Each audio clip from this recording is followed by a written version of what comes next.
I know everybody in the room can hear me through the speakers in the room. We're going to take a moment and see if we can check in with the folks participating remotely, and hopefully they can hear as well.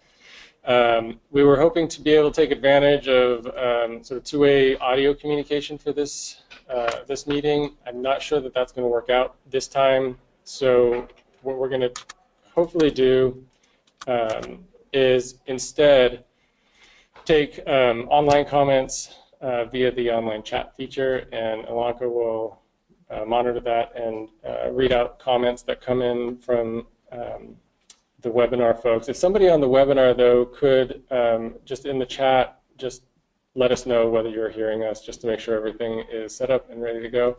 In the meantime, while we're waiting for that, for those in the room, thank you for coming. This is the AB 901 rulemaking workshop on thresholds. Thank you for coming in person. Just a couple of logistics here in the building. Restrooms are out the doors to your left all the way to the end, and the left again. The restrooms, both men and women's, are on your right. There is a cafeteria out the doors to your right down the stairs, and to your right again for coffee or water or what have you. If there is an emergency, a fire or something like that, or if there's a drill, we go out the doors, down the stairs, out the front doors, and we meet in the Cesar Chavez Park kitty corner to the building. Find one of us, and we will make sure everybody gets where they need to be. Okay, sounds like we got everybody online that can hear us, so that's great. All right, so again, thanks everybody for coming. This is the Thresholds Workshop. We're starting a little bit late, so apologize for that, but we should be able to make our way through the presentation fairly quickly. This should feel a little bit less like a presentation where I'm talking all the time and a little bit more like a conversation. We want people to engage and provide us some feedback. AB 901 is, as many of you know, all about reporting, and this is a replacement for the disposal reporting system that we've had in place for some time. This will be a revamp of that system, including the new reporting requirements for recycling and composting. And there are a number of other changes to the way that the data is being reported, and then to some of the enforcement provisions. For those of you who have participated in the process previously, we've had some informal rulemaking workshops already, 2 sets of them, one here in Sacramento and one in Southern California twice. And at the last one, we provided a draft set of regulations for review.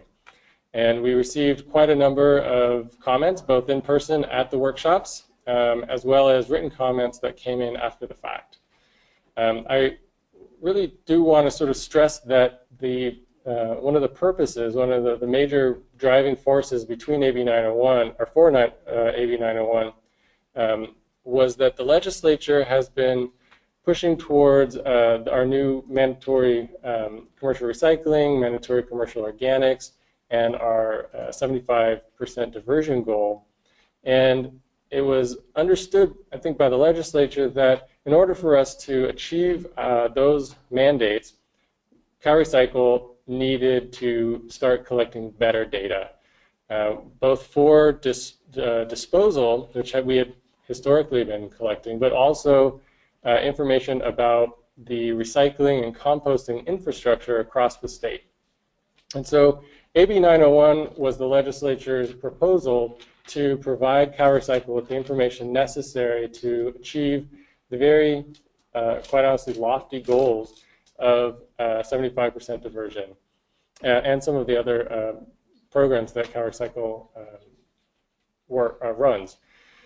And so what we're doing here in the rulemaking process is taking the statute that was voted on and approved by the legislature and signed by the governor, and detailing some of the specifics, particularly some of the issues regarding some of the thresholds that we're going to be talking about today, who should report and when and how, as well as some of the special considerations for unique circumstances and some of those other details.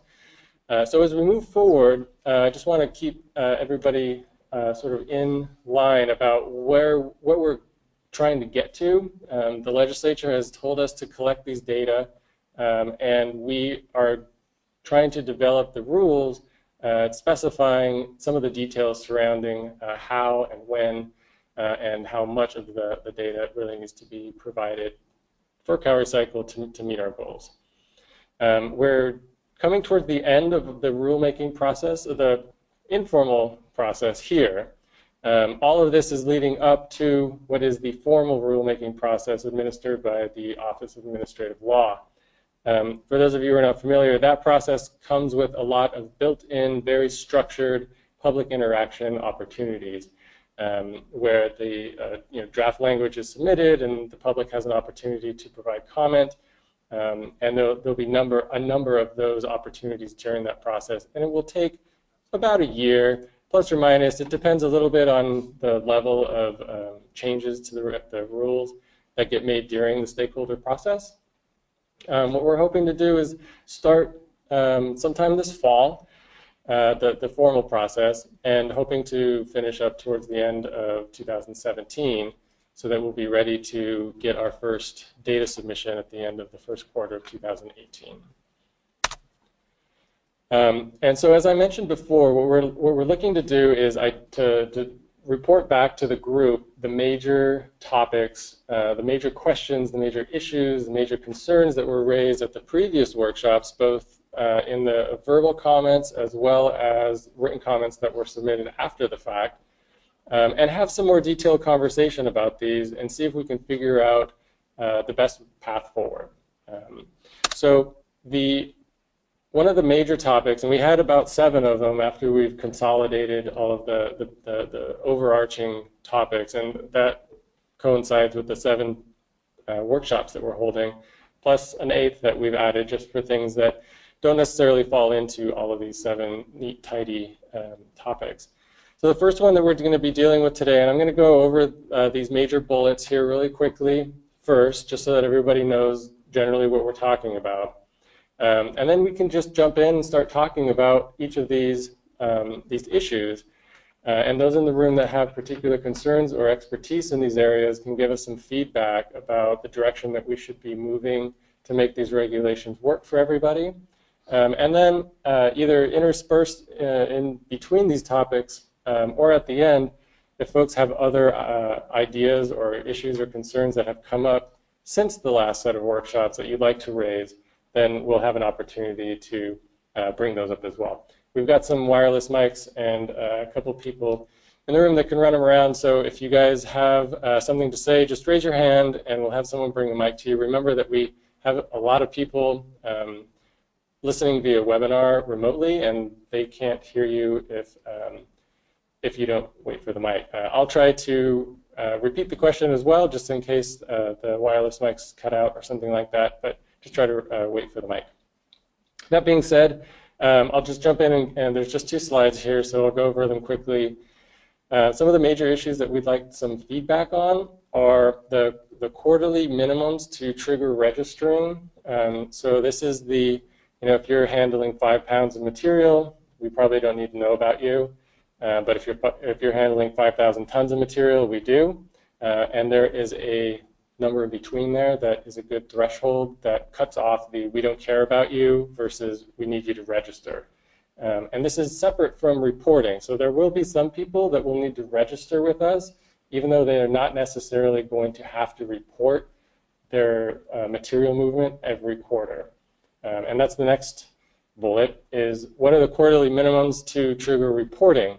So again, you may have to register because now and again you process or handle or transfer large amounts of material, but you don't do it every quarter.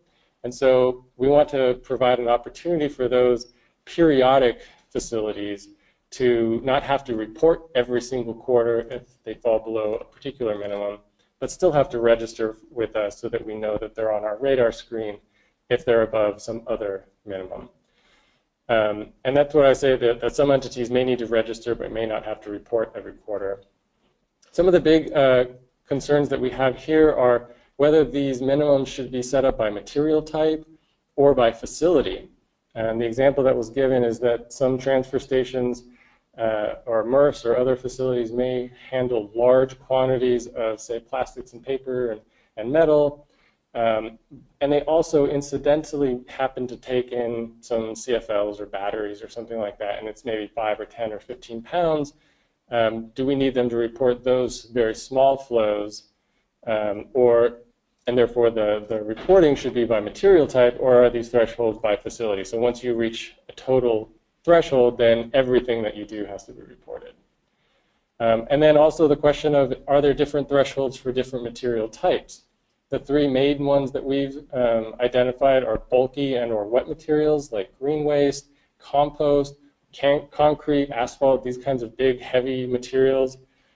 Your traditional materials like municipal solid waste, mixed recyclables, paper, plastics, etc. And then thirdly, the small volume and or high hazard materials like household batteries and electronic devices. There may be a reason for us setting a different threshold for these different groups of materials. There may not be as well, but that is, again, something that people have brought up and we should discuss. Moving forward, we have the minimum for transfers or sales to trigger individual destination reporting.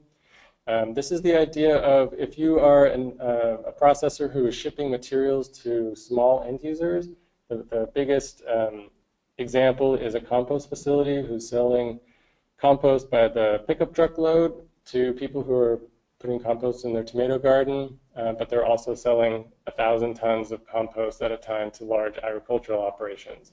And are there differences where we need to know the destination of the large agricultural operations versus we don't need to know every single homeowner who picks up a half a ton of compost for their tomato garden? And then there has also been some discussion about, are there other ways to obfuscate some of this data or make the reporting easier, such as reporting to sort of type of destination, whether it's going to another processor or to an end user by region or county, et cetera.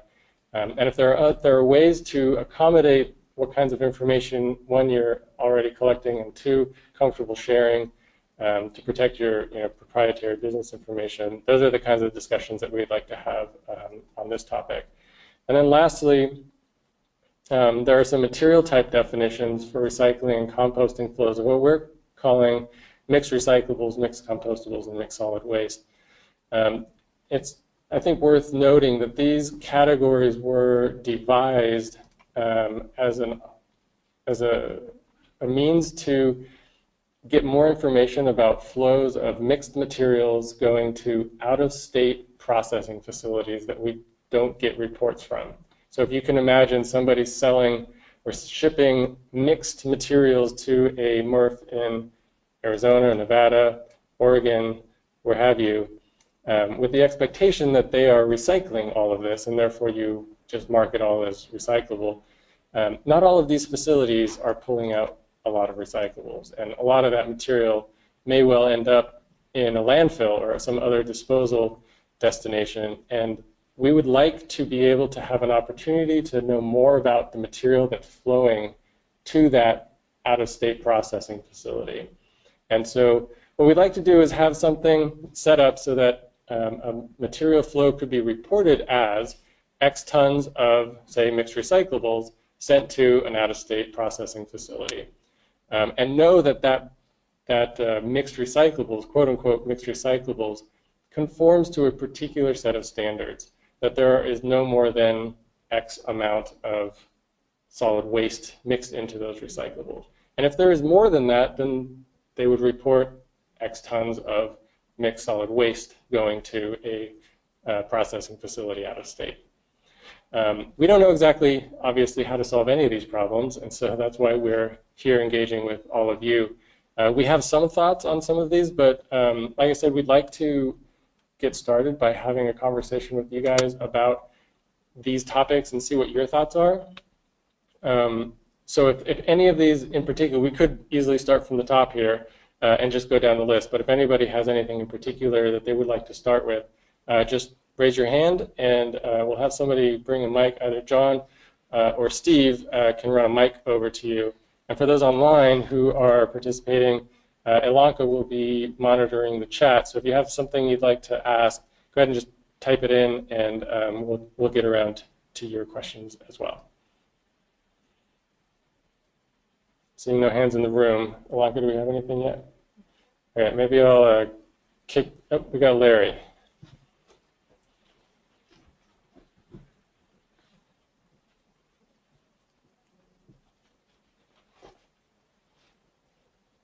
Larry speaks on behalf of the rural counties, the SGPA, 23 rural counties, and we've had some of the conversation before, even last week, about the minimum reporting, and just for the audience's sake, primarily to be on record with it, is the concern we had, and we discussed at length, as far as reporting from remote transfer sites or other facilities where the quantity is so small, less than 100 tons collected in a whole quarter, if that, of all types of mixed material. Some of these sites have no attendance. There's no real way to track that material and report. And we even have some sites that have no power at them for various reasons, or even any sort of infrastructure for reporting. It's all going to be on paper. There's no power, there's no computers. So looking for exemptions for those types of sites from the general reporting. They do get counted later when they get aggregated at another facility where they get either sorted, processed, or sent off for disposal. So that would be a point for us to report. Great, thank you, Larry. And I'm hoping that folks online heard that. This gets to the point of some small, I'll repeat it just in case those online aren't hearing, but the idea that small transfer stations or other consolidation facilities are transferring small quantities of material, whether it mixed solid waste or recyclables of various sorts, to a more central consolidation point or transfer station or landfill or MRF, what have you, and whether there's some kind of an exemption for those kinds of facilities, particularly those that may not have access to scales or tenants at the gate or electricity or internet access, et cetera. And I think that's very relevant to the conversation we're having here. Larry, you mentioned specifically facilities that maybe don't process more than 100 tons per quarter. And I think those are the exact kind of numbers that we're looking for in this conversation, because we certainly don't want to be in a position where we're exempting, certain, counties or cities or facilities or something like that, but to have qualifications associated with it. So if a facility is handling less than 50, 75, 100, 150 tons per quarter, then they're not obligated to report under the 901 regulations. And understanding what number that is, whether it is 50 or 75 or 100 or 500 or whatever, for facilities that really fall under the level of it doesn't make any sense anymore to try to go after them, whether because they're just too small and the data is, as you say, Larry, going to be captured someplace else. And so maybe there's others in the room. Larry put out the number of 100. Does 100 make sense for others? Is that a good number? If we said that if you handle, transfer, process less than 100 tons of, say, mixed solid waste or mixed recyclables in a quarter, you're not required to report under the 901 regulations. Does that make sense for other people? Or is there another number that makes more sense? That number just came out of thin air at the meeting and discussion. I haven't yet polled our members to see whether that number works or a higher number, even a lesser number. So. Sure. I know when we were in that meeting, I think the numbers that were pulled were maybe 50, 75, were the numbers that some of these small transfer stations were handling on a quarterly basis. And I understand that there are a lot of people who haven't provided their direct input, but if there are people in the room who do manage these facilities or who work with these facilities, do you have any thoughts on what that number means for you? Do we have to clarify that recycling versus solid waste? So, and as you can see at the bottom of this slide, we've got three sort of general categories here because they seemed to make sense to split them out somewhat. And what we're talking about now is the middle one, the traditional recyclables or other materials, solid waste or recyclables. Do other folks have particular knowledge about some of these bulky materials, whether it be compost or green waste or asphalt or concrete, or some of these small volume numbers like household batteries or electronic devices, that would be a reasonable number that would capture all of the major players, but potentially exempt some of the smaller groups. One of the things, Larry, I know you mentioned in the conversation we had, there are oftentimes battery collection sites at libraries or post offices or schools, et cetera, or CFLs or other small cell phones that are being collected out in the community. And they're relatively small quantities. And we don't need to have all of the libraries in California report the 5 pounds or 10 pounds or 16 pounds of batteries that they're being sent to their local HHW facility or other processing facility. But once those get consolidated and the HHW facility or who have you is sending out, 1,000 pounds of batteries, that's a flow we're interested in, and where that number is so that we carve out those small flows. Does anybody in the room or online have any expertise in those kinds of small scale collection? Seeing no hands.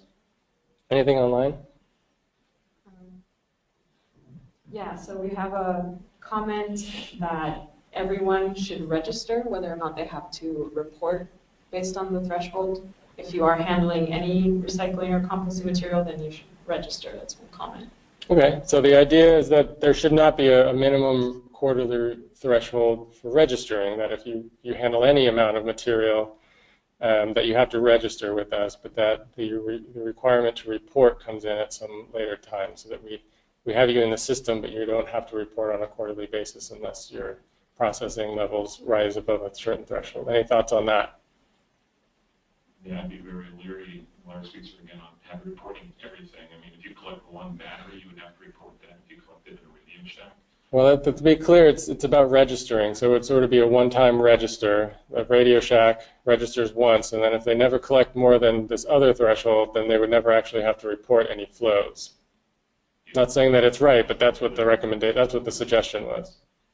But every business in the state generates something, so that every business in the state would have to register, and that's quite a lot of data space to use it. Seems like I would probably agree with you that and that's really why we wanted to have this two-stage threshold, about one level to have people register, and then another that would trigger reporting.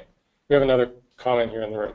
Adam Parker, California Construction Industrial Materials Association. We'd be very concerned by that. Our members of surface mining operations regulated by the state. They take in, at times, asphalt and construction and concrete for reuse. So the idea that you take in any of these materials you have to register would be very disconcerting. I'd also add that the legislature said reasonable reporting system in their regulations. There is a reasonable requirement there, and I don't think the argument that every business in the state registering is reasonable would fly. Great. And for those of you in here, there's a second person in the room suggesting that having everybody register, regardless of the amount of material they're handling, is probably too onerous to qualify for the reasonableness that was suggested in the statute. And honestly, I would probably agree with you. What, if I might ask, what is a number that sounds reasonable to put down as a threshold for requiring registration or for reporting in your particular area of expertise in the surface mining and or asphalt concrete construction arena? Well, I think you first have to determine who is recycling versus reusing to determine who's even captured in your system. But going from that, I would like to know what the board, what your thought is on why a quarterly system is kind of appropriate, because it seems to me we've got kind of a professional waste industry that's reporting maybe has been on a quarterly basis, and then you're capturing a whole new system, a whole new potential area of people that haven't necessarily been in active reporting systems, and I'm trying to figure out what quarterly is. Generally, reporting systems are annual in this state, and then this is recycling. We're not talking life and death here. So I'm kind of wondering why it's quarterly. Right. So the question was why quarterly? Why are we suggesting quarterly reporting? This was brought up at the very first set of informal workshops and was discussed again at the second set of informal workshops. Quarterly was originally suggested as a means to parallel the existing disposal reporting system, which has been in place for 15, 18 years. So a lot of the players who have been involved in that reporting system have been used to quarterly, and so a lot of the stakeholders that were involved in those workshops suggested to continue that structure of quarterly reporting.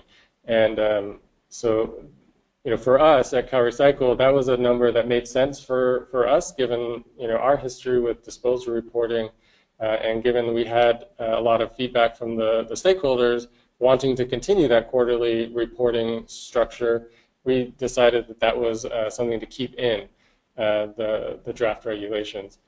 I hear you suggesting potentially moving that to an annual reporting. I would think that for the most part, whether it be CalRecycle's internal sort of stakeholder folks that are interested in this kind of data, the local jurisdictions who are interested in this data, and some of the other folks in the industry who are interested in obtaining this data, I would think that quarterly is probably a pretty decent compromise, given a fair number of people have voiced some preference for even more frequent reporting than that. And so while we can continue the conversation, I think that generally quarterly has been fairly well accepted by most of the people that we've talked to. Are there other folks in the room who have concerns about quarterly and would prefer a more a less frequent reporting? I mean, we heard at our last workshop someone said maybe every 10 or 15 years, but that also is probably not so reasonable. Well, additionally, some of the facilities that will be reporting under disposal reporting will also be reporting under the recycling side. So having quarterly will make those align. So transfer stations and such who do both activities, so you don't have one set of reports for disposal and a whole different report on a different time frame for recycling. Thanks, John. And I'll also add that while we can veer off topics somewhat, we do have very specific topical workshops for this round.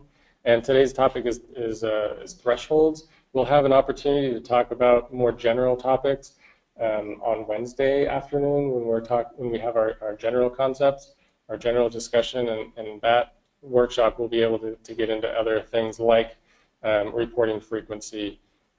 So are there other thoughts in the room or online about particularly thresholds for these materials? We've heard one suggestion that maybe somewhere in the neighborhood of 50, 75, or 100 tons per quarter is a reasonable number for our traditional materials, and that maybe that's even too small for some of these bulky materials like concrete or asphalt. Do we have any other suggestions? Is it 200 or 500? What makes sense based on operations and the fact that we would like to capture major players and again not the little incidental operators. We really want the larger flows. Larry, I think you've got another comment? No. Okay, something else then? I have Okay, we'll on get the that. other bullets, On this page or the next? that page, got the large MRF handling 2 to 3 pounds of batteries. Yeah. I haven't defined what large or MRF is, but from my experience spending a lot of time in landfills looking for hazardous waste like batteries, any sort of a MRF would probably get more than 2 to 3 pounds of batteries. So this is the concept that leads to the next bullet, is even if you have a facility that generally exceeds the threshold for reporting, do we have them report every single material even if they have some small flows? And if the answer to that is yes, then this bullet doesn't have much bearing. But if the answer to that is no, then we have to decide, yes, you have to report your mixed recyclables, But if you have a flow of batteries or CFLs or tires or mattresses or what have you that's very small, what is that number that separates the very small, you don't have to report that flow, and the big flow of, yes, you still have to report? Or we could just have everybody that has, that reaches that threshold. If you're over 100 tons, you have to report everything, even if it is 2 pounds. Any thoughts on that? Now, we did have something online, Alanka. You want to read that out? Yeah, we have a comment that 100 tons is too high a threshold because annually that's 400 tons that would be leaking through the system. So if material is being consolidated at a larger central facility and all the waste is delivered there, then an exemption could apply to the satellite facility. But I do want to remind people that all waste has to be reported. But we are right now talking about recycling. So it seems like there's a little bit of confusion. If you're a MRF or a transfer station or a landfill, that you still have to report 100% of all the tons of waste that you receive. However, now we're talking about each individual recycling stream or recycling in general. That's all. So the thought here is that 100 tons is too big, and that we do want to have that granular data on flows less than 100 tons. So our original proposal was 10 tons. We had a lot of feedback that that was way too small. And now we've had another suggestion for 100 tons, and we've had a suggestion that that's maybe slightly too high. Is there any other thought in the room or online about those numbers? Are we narrowing in? Is there a general consensus that 10 is too small and 100 might be a little too high? Are we somewhere in the middle, or are we talking about the fringes already? We have a comment here in the room. Hi, Dan Noble, Association of Compost Producers. It reminds me of the old argument in the Middle Ages when we asked how many angels can dance on the head of a pin. And we're trying to come up with a number. And I, for one, after reading all of the regulations, or at least the proposed wording in these thresholds, I'm still trying to figure out, okay, I understand the statute's law, but what is the purpose for CalRecycle? In other words, what is this information needed for, other than just gross diversion versus not? And what would the industry need to do with this information? Because if we know what we need to do with the information, then maybe we can come up with a limit that it's going to have to be bigger than the bread box but smaller than a barn, or somewhere in between, That's a great question. So for those online who maybe didn't hear, the question was, what is the purpose of collecting this data? Maybe that'll help determine where these thresholds should be. And I'll try to lay out some of that. A little bit of it is going to remain amorphous just because that's the nature of it. But overall, the purpose is CalRecycle has a 75% diversion mandate that we are trying to get to. And so a lot of our efforts are geared towards how do we achieve a statewide 75% diversion rate. And over the years, we've picked off a lot of the easy, low-hanging fruit, all of the things that are fairly obvious, that are gross changes that can be done. And we're getting to the point where all of the things that are left are a little bit harder to understand. They're a little bit more detailed. They're a little bit more complicated than what we've been able to engage ourselves in up to date. And in order for us to know how to move forward to be able to achieve the 75% diversion mandate, we have to know more about the system than we do now. And that was the purpose of 901. Get CalRecycle the data that they need in order to identify the areas that can be changed or influenced by the state in order to achieve this statutory mandate of 75% diversion by 2020.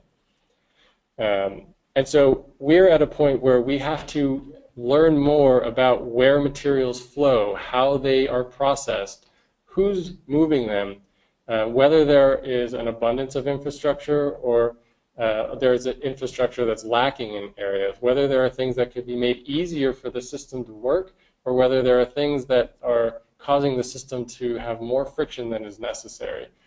All of these things are pieces of information that we don't have yet, and 901, the data that we would be getting from 901 is expected to fill in those gaps so that we can effectively put CalRecycle's resources towards things that will actually get us to that 75% goal. Now, while I can sort of generally point you in that direction, we don't know exactly all of the specifics of what we're going to do with the data, because we won't know exactly what the best path forward is until we have got some of the data and we understand the system better and we can apply a plan moving ourselves forward. So that's why I said at the beginning, it's a little bit amorphous. Some of it we know generally the direction where we want to go, and that this information is a key piece that's lacking at the moment. What the specifics are of the plan moving forward after we've had the benefit of the data, we won't know until, again, we've been able to see the data. And I know that there are a number of people who that's not completely satisfying answer. Unfortunately, that's the best answer I think that we have at the moment. And once we start collecting some of the data, I think we'll have a better sense of which direction things start leaning, and which direction we as a department, we as a state, really want to be moving with this data. And I think some of that is identifying where gaps are, where barriers are, where there's not sufficient capacity, and what needs incentives, like grants or loans or that type of thing. And one of the reasons why there is a need for this is from 2010 to about 2014, our statewide recycling rate was about 50% and just stayed level. And that, I think the legislature recognized, gee, that's a problem if we're trying for 75% recycling by 2020.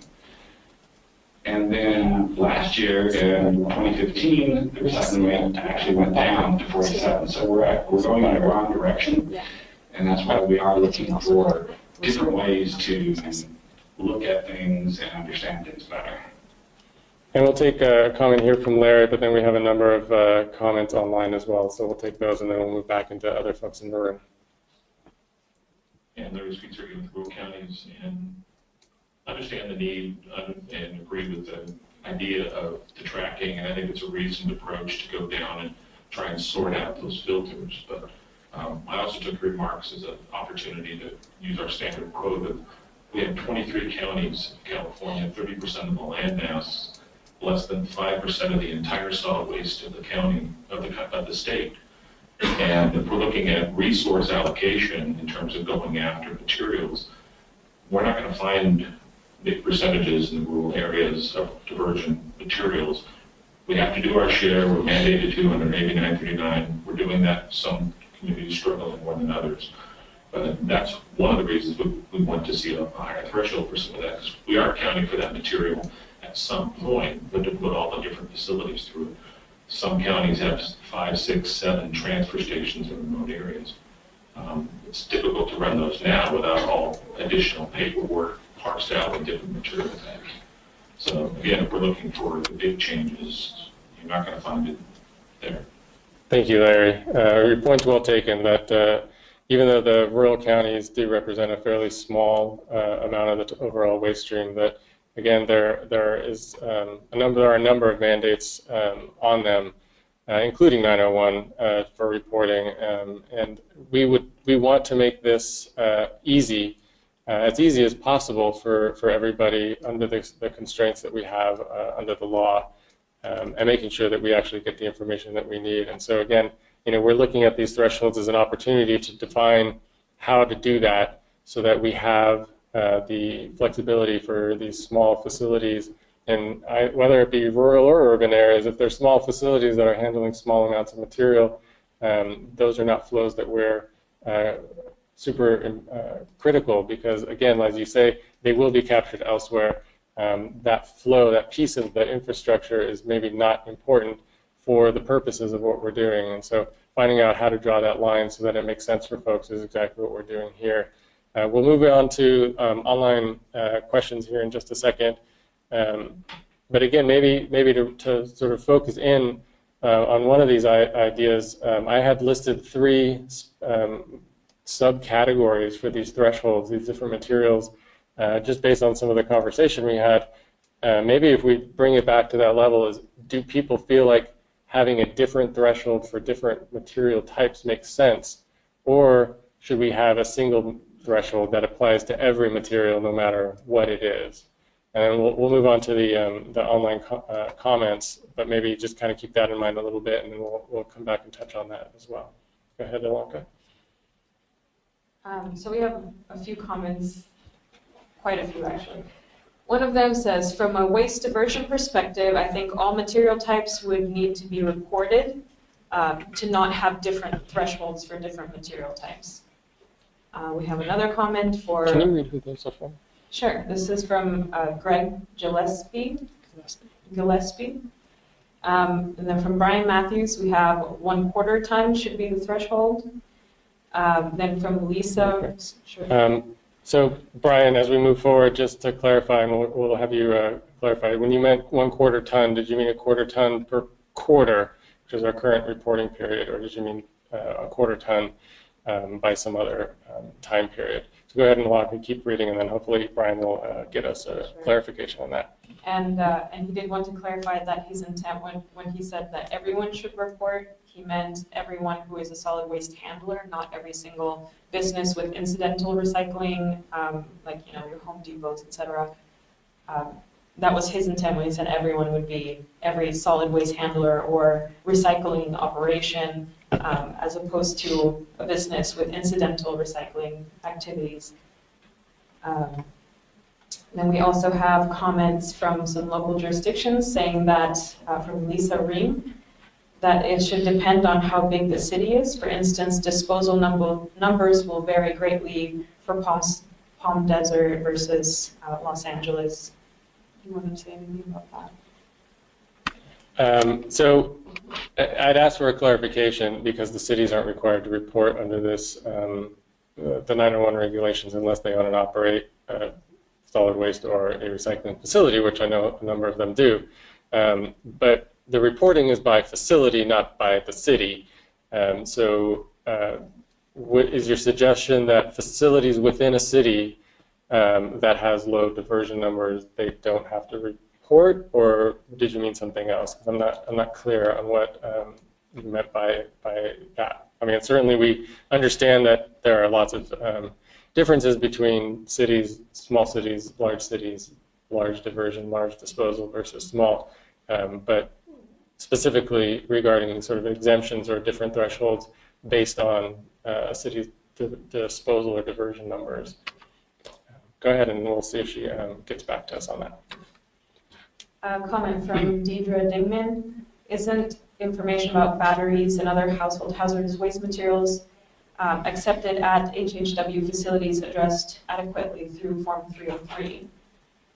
That's a great question. We'll carry on the topic of material type for reporting tomorrow. Tomorrow afternoon, I believe it's tomorrow afternoon, there's a session on material types and products to be reported on. So that'll be a great opportunity to discuss that. I'll very briefly go over it here just because some folks might not be able to make it to that one. Form 303 does have some limited reporting. I wouldn't call it adequate by any stretch, and it's certainly not facility specific. It only applies to HHW facilities and does not have a facility by facility flow piece of data, which is a big major piece about what 901 is all about, is about flows, not just how much material, but where it comes from and where it's going. And Form 303 really does not collect that kind of information. Again, we'll talk more about that at the materials and products discussion workshop. tomorrow, I believe. But go ahead and move on to the next comment. And then we'll give folks in the room an opportunity for comments here in a second. Quick note on reporting timeline. Greg Gillespie said that monthly reporting would be too onerous and annual would be too long. So I think that's a vote for quarterly there. And then Brian Matthews talking about the registration. A recipient of solid waste or a solid waste enterprise must register if they are in any way handling solid waste or managing recyclables. A quarry that takes back concrete and crushes it, or asphalt plant that takes back asphalt would not need to register or report, since it is a closed loop system and is never entering the solid waste system. However, if a quarry delivers steel to a steel recycler, and the recycler would then register and report.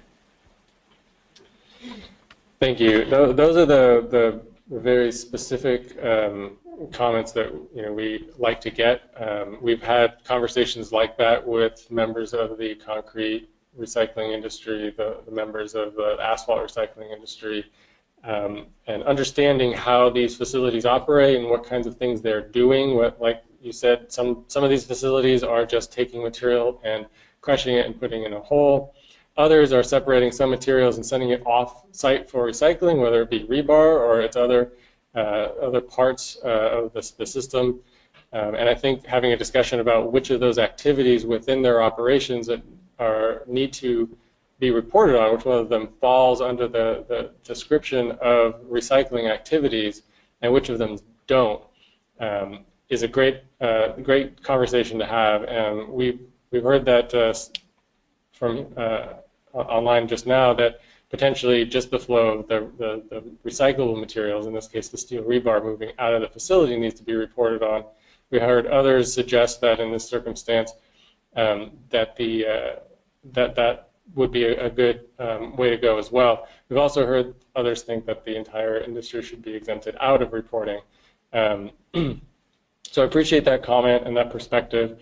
I think we'll take a break just for a second from the online comments and come back into the room and just see if there's any folks that have their own comments or any responses to what has been said from the online participants. We've got one here in the front.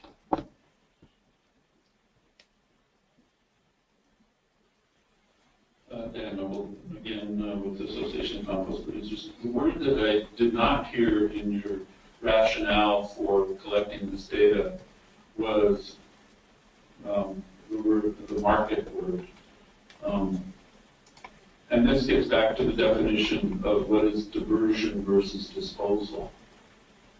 From a market perspective, I see disposal, and this is not in statute, so clearly this is my opinion as a market analyst and consultant, that disposal means that I'm paying to tip or dispose of material. In other words, I own the material, but I'm paying to get rid of it. Diversion or a market per se would mean that I own the material, but I'm being paid by somebody else to take it because it provides value to them. The words disposal and diversion, to me, do not necessarily reflect their market value. So the market value of disposal is that if I go to a landfill, I pay a tipping fee in order to dump. But if it's a resource, I'll give it to somebody else for a price, and I won't give it to them until they pay me. And so if all of this material is going to be diverted, are we not developing markets, or where's this material going? And then if we are, then it would seem like prices would be important. I'm not recommending that we report on prices, because I don't think that's possible for a government agency to do that. But certainly in the capital markets, you can't have a capital market if you don't know what the cost of capital is, or you can't have a materials market if you don't know what the cost of the products are, whether it's commodity or retail. So I just want to kind of throw that out there. Thank you. So as a comment generally about market development and understanding markets related to disposal versus diversion and understanding that disposal is paid for and just diversion you pay as a service. Ideally, because for example, if I don't report, this gets back to the threshold question, which is the topic. If, for example, if I have some green material, let's say I have a pickup truck load, and it's got a lot of dirt, a lot of inorganic material in it, but it's still 50% organic, but it hasn't been composted. So let's say I have half a ton, which is twice the quarter-ton threshold that was recommended.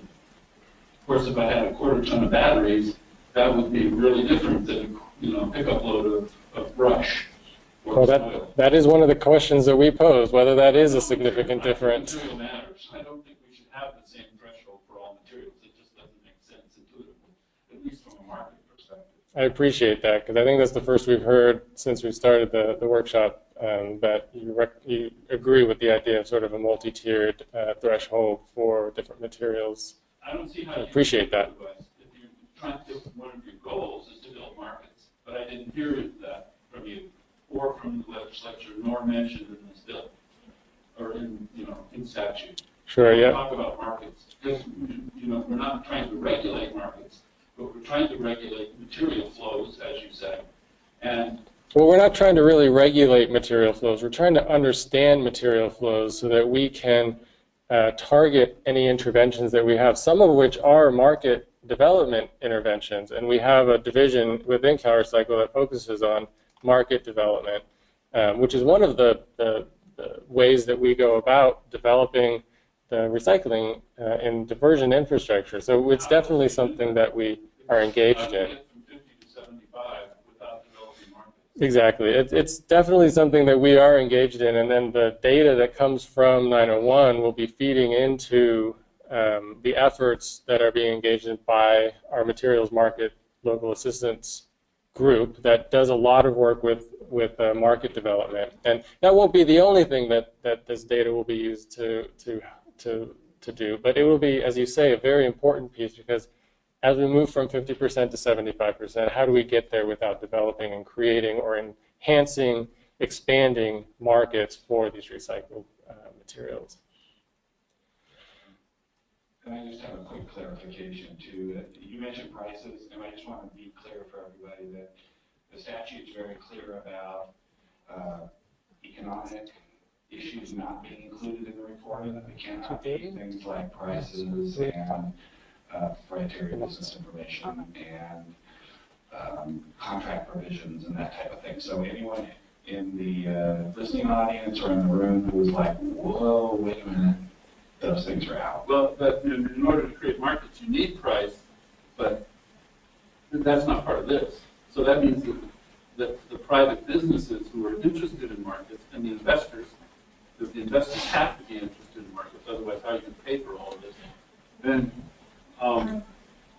yeah, so the comment is that even though we're not going to be gathering or collecting market price data related to the recycling or disposal industry, those data are necessary for folks to make significant changes in the infrastructure and help develop these markets. That's part of the partnership between government and industry, and that's also part of what our materials, our market development group engages in, is trying to synthesize the data that comes from efforts like data collection in AB 901 and some of the data that they're getting from other sources on markets, on whether it be price data that they're getting from other sources in other ways, and consolidate all of that, synthesize it into plans that make sense moving forward, that have a real hope for making positive change.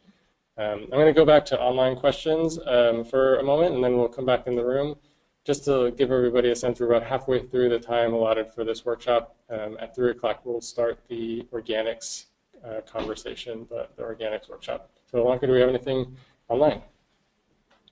Yes, so Brian Matthews clarified that his threshold was for each single material type that accumulates, so the 1/4 ton per quarter for him would be for each material type for recycling. Any thoughts on that?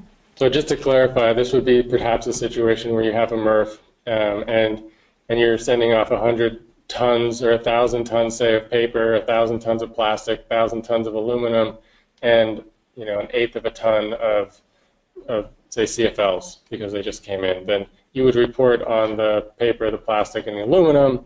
But because the batteries fell below this quarter-ton threshold for the quarter, you don't report on that flow of batteries. The same would be the case if you happen to only have a quarter ton or an eighth of a ton of paper that came through your facility because you're primarily an aluminum recycler and you happen to have a small amount of paper that flows through. You don't have to report on that small, under a quarter ton flow of paper, but you have to report on everything else, all of the aluminum that your facility is processing. Again, that number, quarter ton, was recommended by a stakeholder, but what do folks think about that? Does that make sense? Again, there may be a number that makes sense for batteries, but doesn't make sense for aluminum or paper or plastic or organics. But these are the numbers that we're trying to get a handle on, and having some of these suggestions thrown out at us, helps us narrow in on what makes sense as we develop the next set of draft regulations.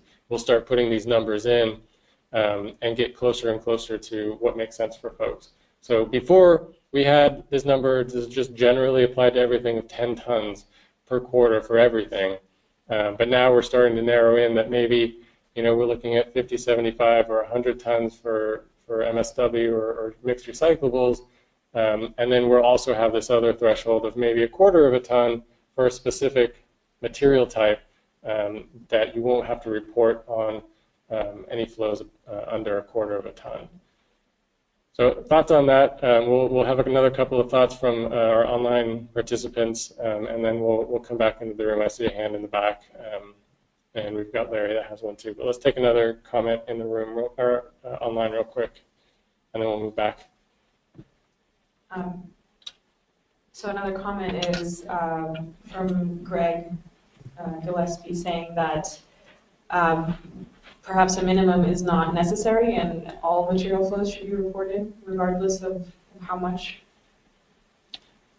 Thanks. Yeah, that was a thought that had floated around as well. That basically, once your facility as a whole reaches a particular threshold, whether it's again a quarter, 5, 10, 100 tons for the quarter, then you're just on the hook for reporting everything that happens in your facility, whether it's a pound or a ton or 1,000 tons.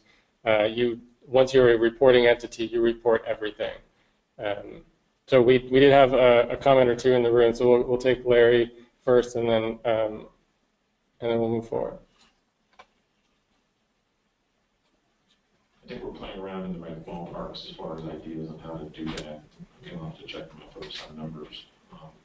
But the one thing I did want to add, just so Dan doesn't feel alone on it, I think there does need to be some sort of tier in the thresholds, because an extreme example of 1 ton of styrofoam is a lot different volume than 1 ton of concrete. So maybe some threshold of density, but try not to go more than 2 or 3 tiers to make it simple. Great, thank you. Yeah, that was exactly what we were thinking, trying to keep it fairly simple, of having some of these tiered thresholds, as you suggested, as we've proposed, so that we take into account these material-specific issues like very low density polystyrene, foam, or very bulky, dense material like concrete, but also not making it super complicated by having 15, 20, 40, 50 different thresholds, and you have to spend half your life trying to figure out whether you're on the hook for one particular material type or another. So yes, finding that balance here is important, and I agree. Probably that 2 or 3 or maybe 4 levels is that sweet spot that we're hoping to find. We had another comment here in the room. I would just kind of add that I agree that to the extent you're reporting heavy bulk materials like concrete or asphalt, where you're talking a cubic yard of 2 to 4 tons versus polystyrene, this is a completely different situation. If you go down to that quarter ton, you've got the theoretical problem of the public works department brings the truck back for maintenance and unloads it, and all of a sudden they're sitting on a reportable amount of recyclable materials depending on how they dispose of it or reuse it. So you create a lot of potential issues depending on the classification of the facility that may be handling it. It may be that those in the professional disposal recycling industry where all they're doing is recycling materials have no problem with the idea that they're reporting on that small a threshold because that's all that they do. Your regulations, and you spoke to frictions, have the potential of capturing entities that aren't part of the system and creating friction itself if they're inappropriately sized to those types of non-specialty operations. Their focus is not recycling material. They're either material providers or public works departments or something else that happens to come in contact with materials we're now attempting to track. And I think you need it to minimis exemption, and it may vary on type of facility. Yeah, that's a great point, and exactly what we're obviously here to discuss. I think it's worth, at this point, reminding folks about the reporting obligations for recycling facilities, whether it be plastics or papers or concrete or asphalt or what have you. The reporting requirements are on the facility. So a hauling company that goes out and brings concrete or plastics to a processor does not have a reporting obligation under 901 if they're taking it to a facility in California. The processing facility, whether they're sorting or crushing or flaking or melting or what have you, if they're processing material, their reporting obligation is to report what left their facility, not what came into their facility, not what they did with it in their facility, but what shipped out. So whether they're shipping out crushed rubble or baled aluminum or PET flake or baled cardboard, that is the flow that they report to CalRecycle. Plus, they also have an obligation to report the total amount that's sent off for disposal as residual material out of their facility. So I just wanted to remind everybody where the obligations are. The contractors, the haulers that are breaking up sidewalks and bringing them into a concrete facility, or who are going out door to door to pick up recyclables, mixed recyclables, those entities 99.9% of the time do not have any reporting obligation to CalRecycle whatsoever. It's the facility that processes, handles, sorts, ships, etc., the material for further processing or to end users. Those are the entities that have reporting obligation, and where we're talking about this threshold of how big of a processing facility, how much materials that processing facility have to handle, have to process before their reporting obligation begins. So just wanted to make sure that everyone was on the same page of where we're at on who's in and who's out on a statutory level.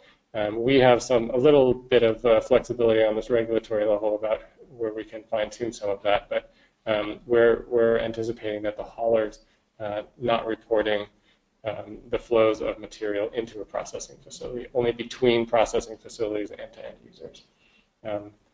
So back to online, we have a few more, I think, and then we'll come back into the room and check in with folks here. Another question from Brian Matthews. Is the example of the batteries at a MRF considered a recycling stream or a waste stream? It all qualifies as solid waste under 4191 because it includes recyclables. So if a transfer station or a MRF is sending materials to a landfill for disposal, it doesn't matter what that material is, that's considered a disposal flow.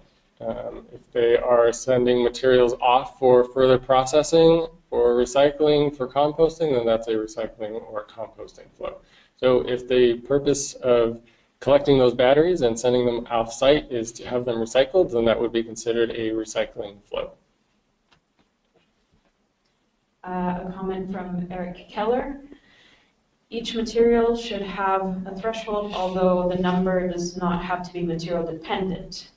If you meet the minimum threshold for a certain material, then you report for that material only and should not have to report materials that are collected that do not meet the threshold to be set. Okay, great. That's a vote basically for having different different numbers for different materials, and if you meet the threshold for some materials, you report those, and if you don't meet them for others, you don't have to report on those flows. I think generally speaking that seems to be the vibe and the feel coming from the group, both in person and online, and I think that's kind of where we were heading anyway, so I think we're somewhat on the same page. Again, it's about finding where those numbers are for and how many categories. As was mentioned just now, you don't necessarily need a different number for every single product or material, but they should each sort of fall into a category. And I think that goes back again to what Larry was saying, that we have 2 or 3 or maybe even 4 categories, that everything falls into one of those categories, and there are 2 or 3 or 4 thresholds, and you simply report based on whether you exceed the threshold for those particular material types. Can we move on to the next comment? From Dieter Digman, to know what thresholds make sense, we need to know what % of the recyclable material stream that would be reported versus exempted if the thresholds were set at 100 tons per quarter. So I guess that's a question as to, do we know how much we would be capturing at those exemption levels and how much we would be missing out on? Yeah, no, that's a good point, and we had heard previously from other stakeholders that we could potentially take advantage of some of the data that we're collecting, either via the waste characterization studies or consolidate data that's coming in through some of our other reporting, Form 303 or the jurisdictional reporting or what have you, and find out where we want to set the thresholds based on the percentage of the disposal stream that there is, or we want to capture anything that's at least 5% of the total diverted material stream for that particular product type, something like that. We haven't had enough time to investigate the feasibility of doing that, how much energy it would take to pull all of that data and figure out what we want to do with it. I think it's a good idea and worth looking into a little bit more. It may turn out to be somewhat infeasible, as the data that we're getting from a lot of the different sources are not necessarily comparable with one another. I'm sure a lot of you have made use of the data that CalRecycle collects, and it's not always apples to apples on how the data is collected.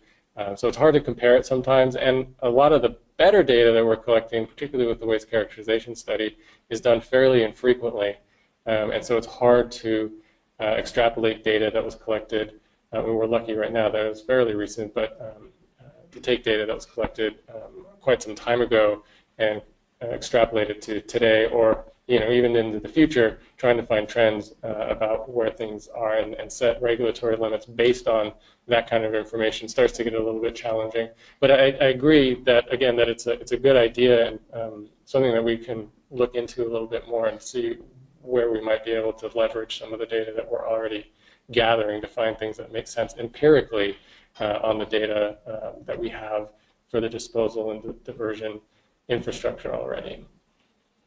And I would add to that, Robert, that we don't have great information on what is being diverted right now, so we don't have a very clear picture of how much plastic is being recycled or diverted out to use that as a threshold determination. So that's one of the purposes of this legislation is that to get that information. So it would be hard to rely on those numbers because right now they're so rough.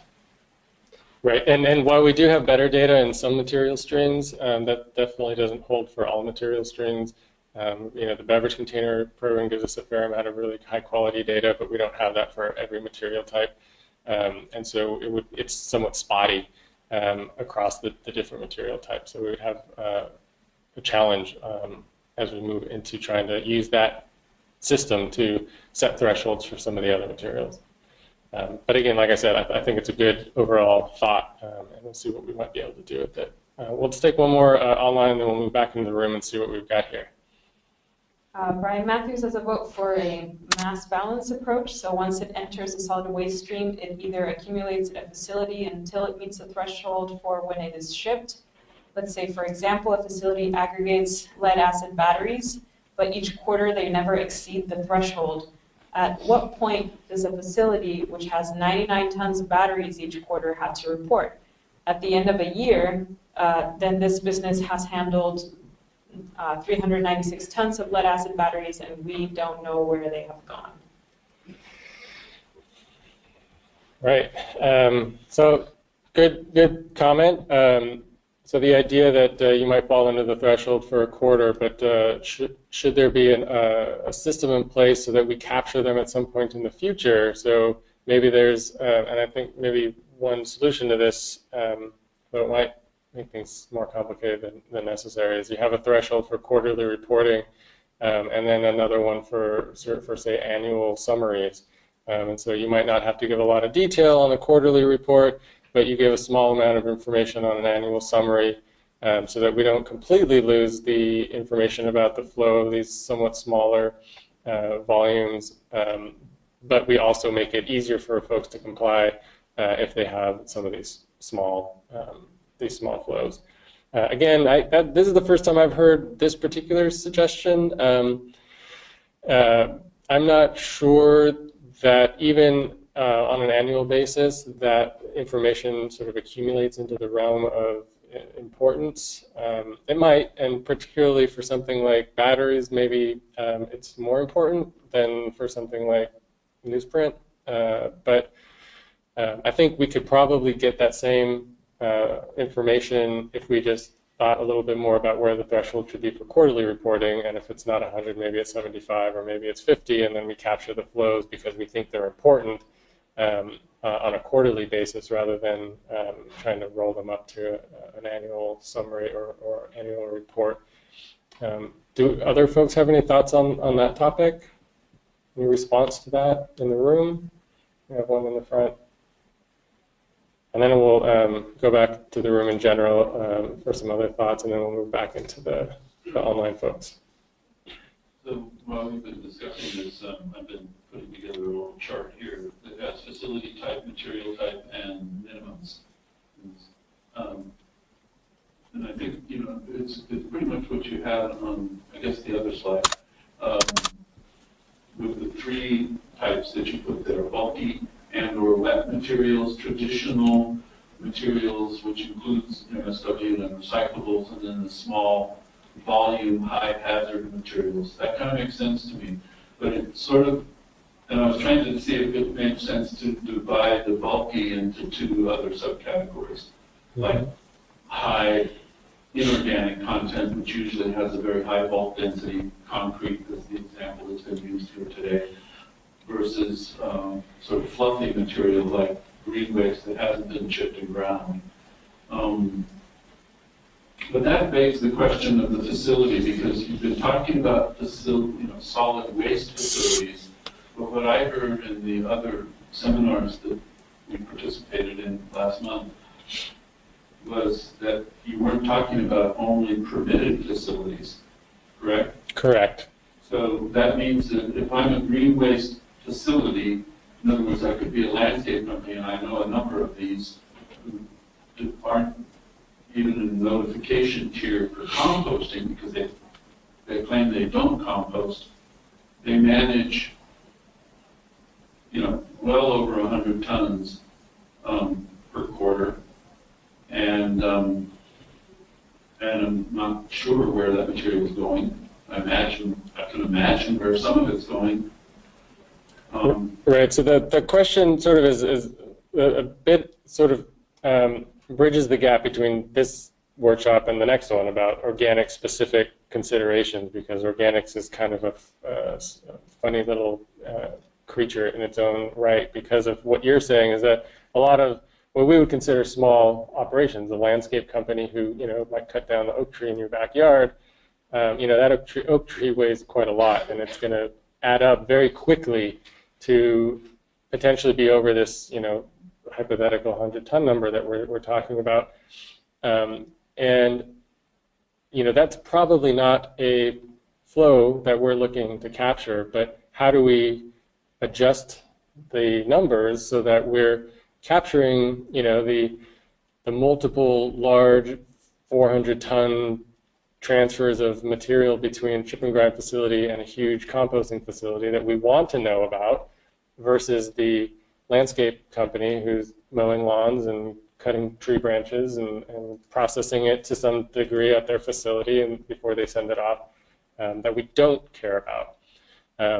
So again, like I say, it's kind of bridging the gap here, and maybe again that's that fourth bucket, as you suggested. Maybe we split this maybe we call inerts, concrete, asphalt. Maybe we include things like lumber or drywall, or things, some of the C&D type material that are very heavy and therefore want a high number, a high threshold. It makes sense to have a high threshold. And some of these other organics things that, again, we want a high threshold, but maybe it doesn't work parallel with these inert materials, these inorganic materials. And I think that's potentially a very valid path to go down, that maybe it does make sense to have it split out, and maybe the organics versus inorganics on this bulky side is the place where we carve it out.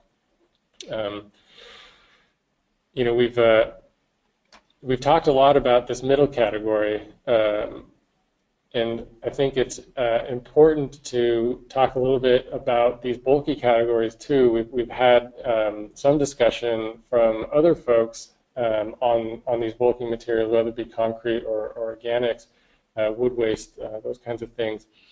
And the suggestion, I think, and Alonka, you can remind me, was it 150 yards a day was the number? Anyway, there was because a lot of these materials are oftentimes processed volumetrically rather than by weight. They're scooped up with front loaders, and sort of it's in a 3-yard bucket, or it's a 5-yard bucket or something like that, and they meter it by volume rather than weight. Maybe it's better to look at it by volume, one, and two, to have it sort of tied to what a small user might use. In the compost side of things or the mulch side of things, you can think that as a homeowner or as a small business owner, you might purchase 5 yards, 10 yards, 20 yards of compost or mulch or rubble of some sort for a small project, but you're probably not going to buy 1,000 yards of compost as a homeowner. You're probably not going to buy 1,000 yards of crushed aggregate as a small business. So maybe figuring out what that level of this makes sense as a small homeowner / small business, and this is clearly a large operation. This is either going to a large end user, or this is going off to somebody who's going to further process it. This is chipped wood waste that's going to an ADC facility, or it's going to a compost facility, and therefore that's a large transfer that we want to know about. Maybe that's, if we translate that into volume, do folks have thoughts about maybe the size of a truck that leaves for small applications 10 yards at a time, and then we just sort of multiply that out into a quarter, how much you might expect a small operator of that sort of scale would use in a quarter, and therefore those don't make sense to have direct reporting, versus large trucks that leave, and how big are those trucks? Is it a 40-yard truck? Is it an 80? Is it 100?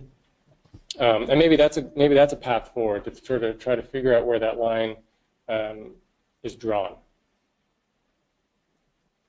And seeing no hands up in the room, maybe we'll go back to another comment or two online, and then we'll come back in the room for some thoughts.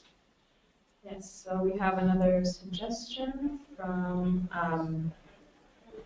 Glenn Acosta. You might consider having 2 tiers, small quantity material handlers to report annually and large quantity handlers to report quarterly, particularly if the large facilities and handlers account for 80% of the waste and recycling stream, and the goal should be to avoid an accounting nightmare. Thank you. That's a good proposal to relax some of the burden on some of the smaller operators. I still think, ultimately we run into the issue of there are very, very small operators who we really don't want to hear from, even on an annual basis. And so while we may find a 2-tier system works well for sort of the large and medium-sized operators, I think we probably still need that lower and cutoff for the very small operators that we just truly don't care to hear from at all on an annual basis or quarterly. I think we had a comment here in the room. Yeah, I was just trying to think about, for example, your typical mulch blowing truck, which can carry, depending on the size of the truck, will carry 20 to 40 yards. And then if you look at the bulk density of what they're blowing out there onto the landscape, if they come to a compost yard or a chip and grind yard, they will measure by volume, but you have to know what your bulk density is in order to not exceed your transportation loads on most highways. So most people in the organics world know those numbers. I imagine the same is true in the aggregate world. And there's a lot of overlap between those two. But I think the inorganic versus organic makes a lot of sense, especially if you're trying to track, as I think we are, where the carbon is going when it's in the solid phase versus where all of the metal oxides are going, the dirt versus the soil organic matter. But you did bring up another point that kind of spoke to Larry's point about percentages. If it's true that the 22 counties, I think 23 or whatever, counties only have 5% of the waste, you gave a number of 80%. Well, that, if you're saying 80%, if we're trying to account for 80% of the waste flows or the diversion flows, then that pretty much takes the 23 counties off the table, sounds like to me. Well, I think in order to get to 75%, I don't think we can take anything off the table. At the point, there will be always a portion of the waste stream that that will not be diverted, and so every percent really does count. Certainly, we don't necessarily need to know where every pound of material is moving, in people's sedans back and forth in between, recycling facilities or MRFs or landfills. But I certainly, taking even 5% of the entire state's waste stream off the table is not something that we're, prepared to do in a way that we think can still be reasonably pointed towards getting to the 75% goal. Though at the same time, we need to be aware that we don't need the same level of detail for all these small transfers of material. I just want to repeat really quickly the comment for the folks online that a lot of these bulky wet materials, whether it be concrete, aggregate, asphalt, or chip organic material, compost, mulch, etc., oftentimes, even though they're metered at the gate sort of as volumetric, that most of the facilities know what their density is, because the trucks have transportation weight limits that they have to adhere to. And so even though it's being metered out by volume, they still know the density and therefore the mass of the material that's being transferred. And so maybe having different requirements, one volumetric and one mass, maybe isn't as necessary as we had originally thought. So I just wanted to repeat that so the folks online could hear. Well, I think some of this is a boundary discussion. When we talk about, well, we don't need to capture every individual material or every individual person who's handling something, it's partly because those small flows will be aggregated to bigger facilities or spots where we will capture that information. So it's not like we're saying, well, this material doesn't matter, but we're saying it will be counted later, so we don't have to count every single step from every little guy. And that's why generators are pretty much out. Haulers have limited responsibility for reporting things like jurisdiction of origin. The other end users and consumers are also not reporting or in the system. I think John stole my thunder there. Eli Veteran Associates. I think on the thresholds for registration reporting seem to be heading in the right direction. I think the level of specificity on material types for those macro materials, larger volume, bulky, I don't see a specific difference between those and the other recyclables.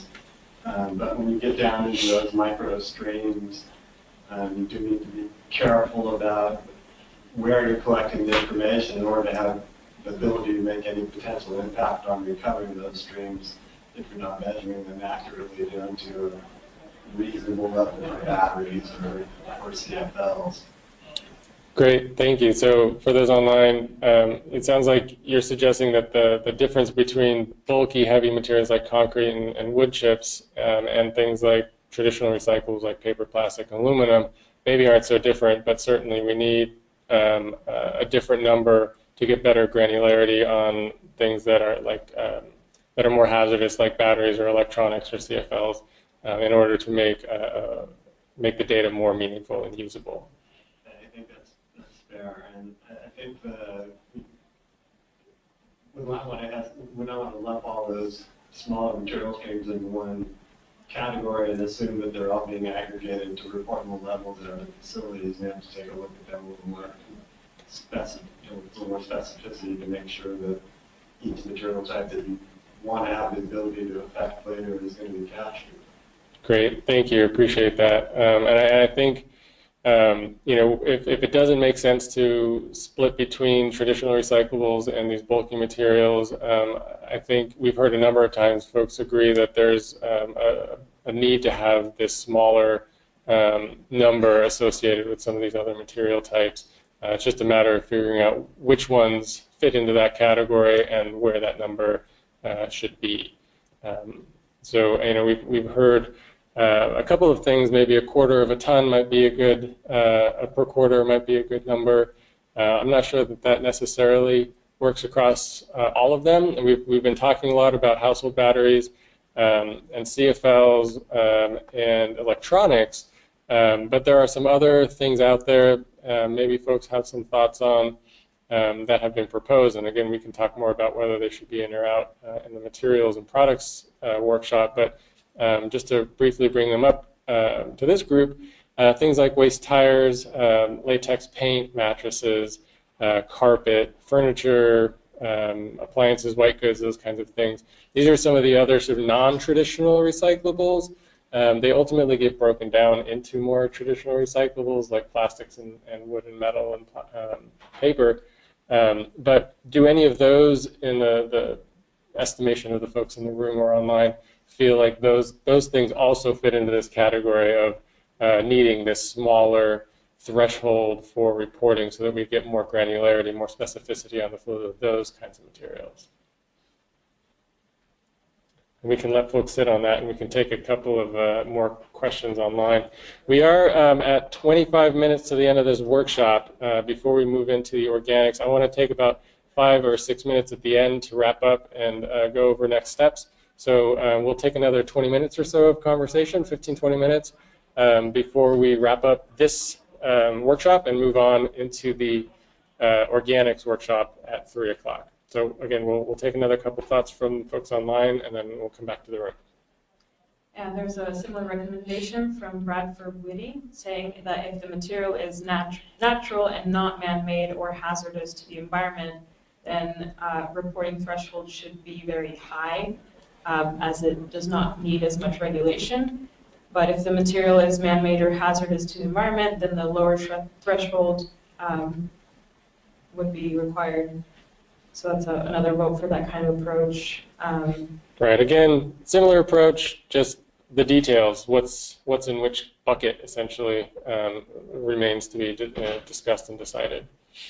Another couple. We had a question from Deidre Dingman saying that origin data should not have to be collected or reported by retailers and other voluntary drop-off locations that will choose to cease acceptance to avoid the burden of reporting.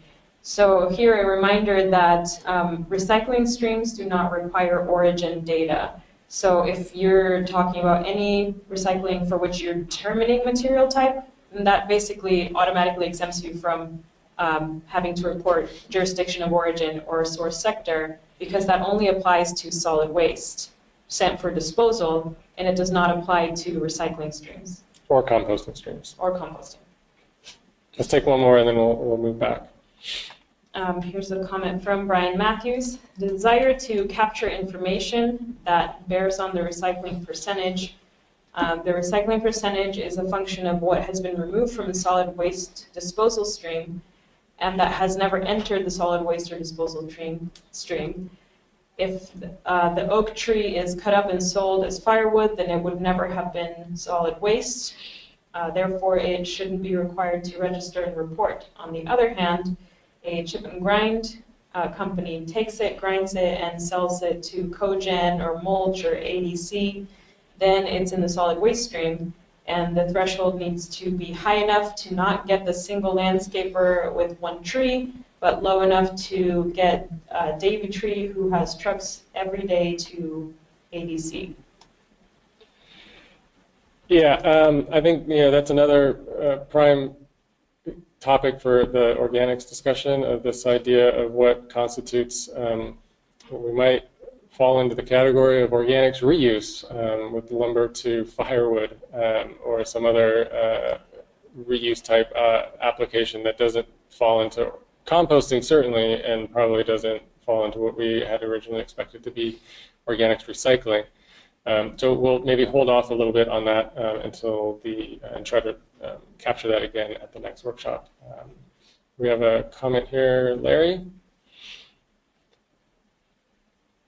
Actually, in response to Deidre, I took her question to mean not so much jurisdiction of origin.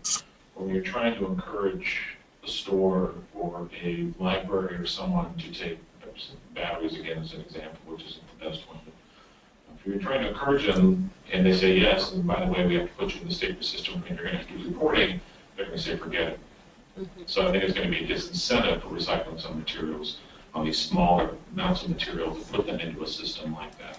Right. So so Larry, I think you're right. That probably was the crux of the comment, was that if some of these retail drop-off sites are required to report, then that might be a disincentive to provide convenient access to recycling locations, which is exactly why we want to find a threshold that exempts those very facilities out so that they do not have a recycling or a reporting obligation. Our intent is for the Home Depots and IKEAs and Targets of the world who are collecting batteries and cell phones, et cetera, or the libraries or post offices for that matter, that these facilities would not have a reporting obligation.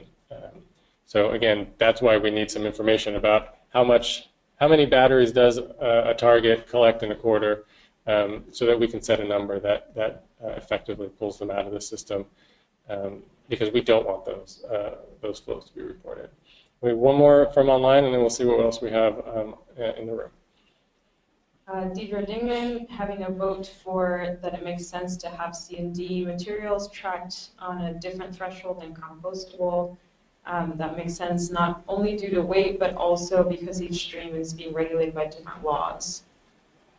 Okay, thank you. Actually, let's take one more online and then see if we have anybody in the room.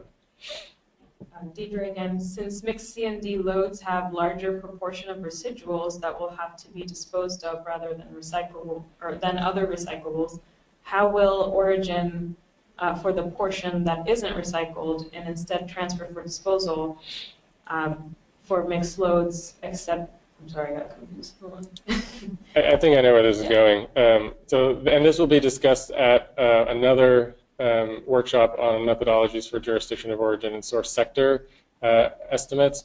But just generally speaking, facilities like MRFs and transfer stations that send some of the material off for recycling and some of the material goes to a landfill for disposal, they will have to report the flow to recycling, and they will also have to report the total amount that goes offsite to disposal.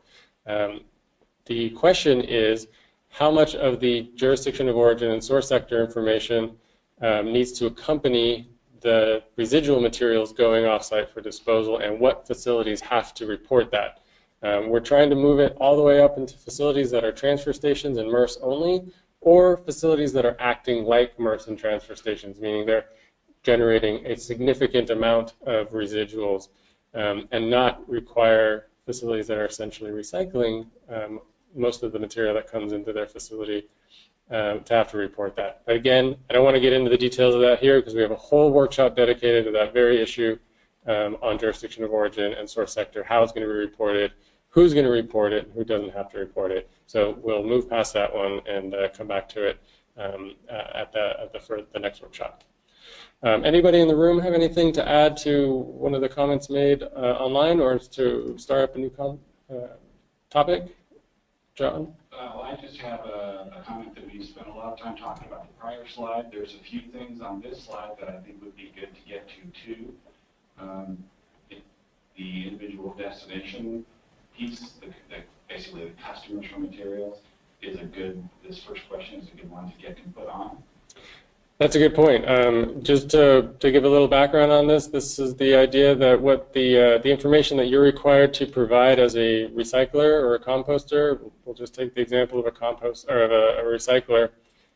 You tell us the number of tons of, say, baled PET that you ship out of your facility. You tell us tons.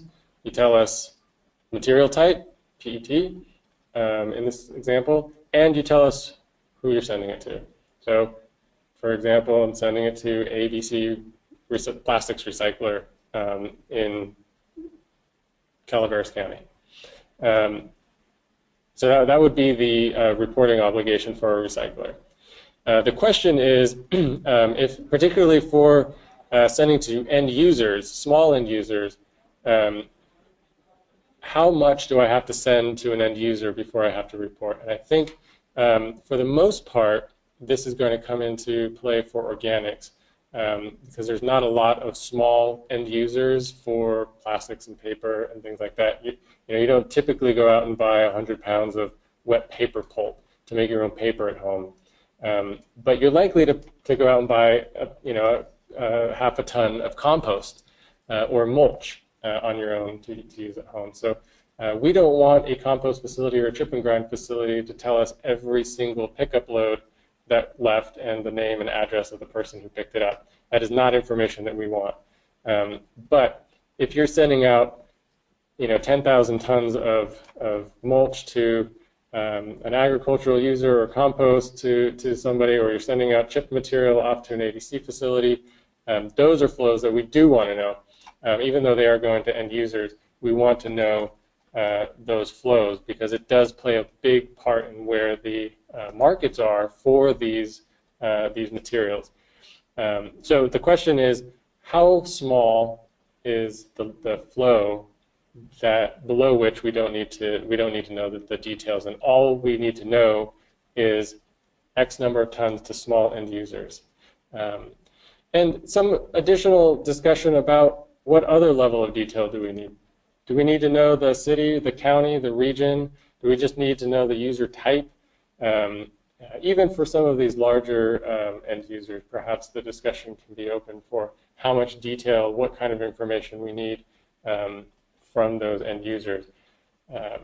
So I'd like to open that up to the group and see if we have any thoughts about that. And maybe there are some traditional materials that fall into the same category, and we've only sort of thought of this organics example so far. Seeing no hands. Oh, we've got one in the front, John. And again, we've got maybe 5 more minutes before I'd like to wrap things up and then move on to our next workshop. Yeah, we might want to move this to the organics one, but it does deal with thresholds, especially material going out. I think from a composter's perspective, they would really only need to report what goes back to disposal. In other words, if they're clearing out a bunch of trash, everything that's made in compost is going out as product, and what doesn't go out as product gets reported on. But what goes out as product, to me, is the same thing as the plastics entity that takes in a bunch of raw material, and the actual waste management company is reporting that, whereas the plastics company, I presume, is not reporting that. Is that correct? Reporting what exactly? Reporting, number one, the amount of plastic, say, beads they're receiving, and they're definitely not reporting how many bottles they've made out of that and where those bottles went. Correct. At the moment, the way we're envisioning the definition of end user, and it's a critical definition because the statute requires reporting all the way through delivery to an end user, right? So that is a statutory limit of where we're at. So anybody who makes material and sends it to an end user has to report. And the user, the end user, the one who receives it, does not have to report. So getting that definition and that line right is something we've struggled with. The way we're thinking at the moment, in the example of plastics, the manufacture of plastic pellets is a reportable entity. I send plastic pellets off to be blown into bottles or made into clamshells at a thermoformer. That thermoformer or that bottle blower is the end user. So I report sending plastic pellets off to an end user, that bottle blower, but that bottle blower does not report. The way we're looking at it for organics is it's kind of the same way with compost. Compost is the plastic pellets. It's the last thing. That is the end product. But the composter is not the end user, right? They're the producer of the end product. The person who uses the compost is the end user. So the flow from the compost facility to the end user is a reportable flow. But the use of the compost is not a reportable flow. Again, I think we can talk about it a little bit more maybe in the general discussion, but that's generally how we're looking at it. But again, that definition of end user and who is the end user, very critical to who reports and who doesn't report. Maybe one or two more. See if we have anything online, and maybe if you can grab the most relevant one. We'll try to loop back to people afterwards, but let's see what we can get here at the time we have. So Veronica Pardo is saying that compost is an end product managed primarily locally and therefore poses its own destination reporting issues. I'm not really sure how that relates. So yeah, we understand that compost and organics management generally is more of a local market, especially compared to things like plastics and paper and aluminum, which tend to be, more or less a global market. We can probably talk more about that at the materials and products discussion, and then again at the general discussion. Maybe move on to one more and then see if we've got something in the room before we start to close down. That's it online. Anyone else in the room? John. Well, I just have a clarification on the composting and drawing the boundaries of what's a recycling facility and who should be reporting and all is one of the big things that we're trying to do. In this case, the statute says recycling facilities, which there really isn't a good definition for, are included. It also specifies composting facilities in the language. So so composting facilities are reporting the specifics about how big or what type or that kind of thing we can discuss, but they're kind of included from the beginning. So I think they're not end users in that respect. That's a great point, John, and I'll repeat that for those online, that the statute specifically calls out reporting entities as being recycling facilities and composting facilities, and so by a statutory description, composting facilities are reporting entities. However, there is still some room for adjustment about exactly how big a facility needs to be or what kind of exact information needs to be reported. So thank you for that, John. I'm going to move on to a quick sum up of the next steps. So we're going to be completing these topic-focused workshops. There's another one today. There are 4 of them tomorrow, and then 2 more in the afternoon on Wednesday. Same format. A number of you have registered for multiple of these, so hopefully we'll see a lot of you at the upcoming workshops for the next 2 days. There'll also be webinars for those, so if you can't come back for those, you can listen in remotely on your computer or your phone or whatever. We'll review the questions and the comments that we receive. The verbal conversation that we've had at these workshops, we've been taking notes, and so we'll review those. We'll also be accepting written comments. We're looking to have comments by September 12th. so that we can get a revised draft available in early October.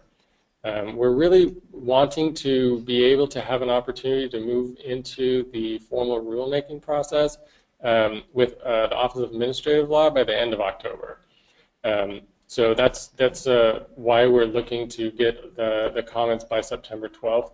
Again, we're hoping that a lot of this is some of the detail, because we've had 2 sets of informal workshops already, and so we've dealt with some of these larger, sort of bigger, broader issues.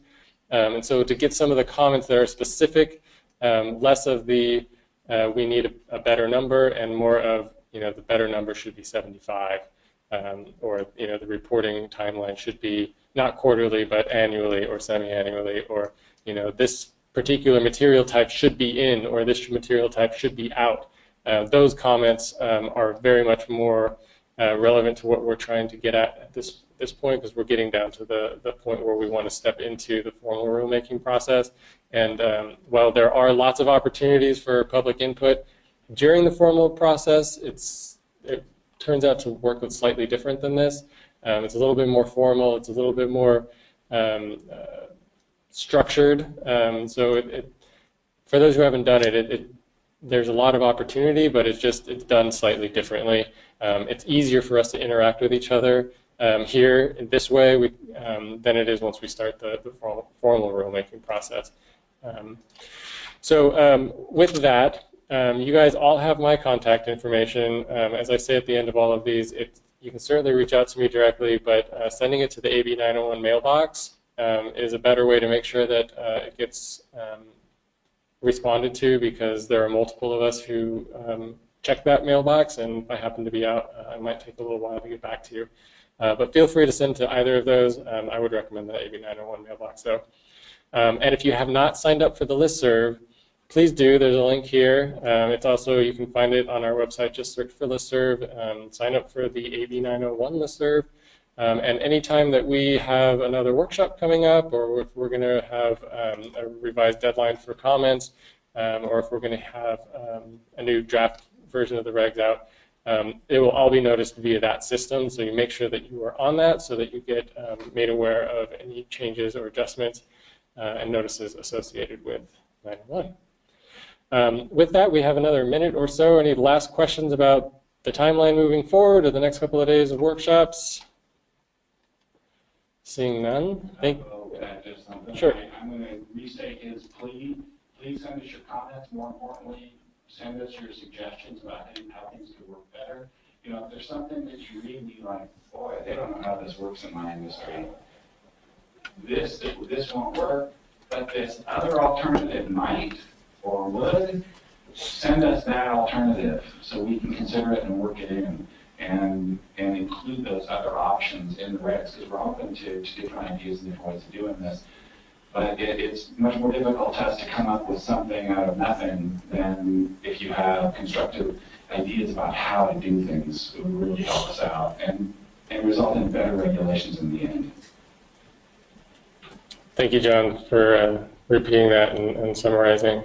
For those online, if you are signed up for the next workshop, the way that it's structured, we are going to end this webinar, and there will be a new webinar starting for the organics discussion. So you will be kicked out, and you'll have to log back in with the link that came for the organics registration. You can't use the same link. They're discrete and separate for each of the workshops. So don't be alarmed when you get kicked out of the webinar. Just log in, go back to your emails, and make sure that you pick the one for the organics discussion. For those in the room, obviously, just stick around. We're going to be here. We'll take a few minutes break and use the restroom, grab a coffee or something, and we'll be back here in 5 or 10 minutes or so. Thanks a lot. Bye.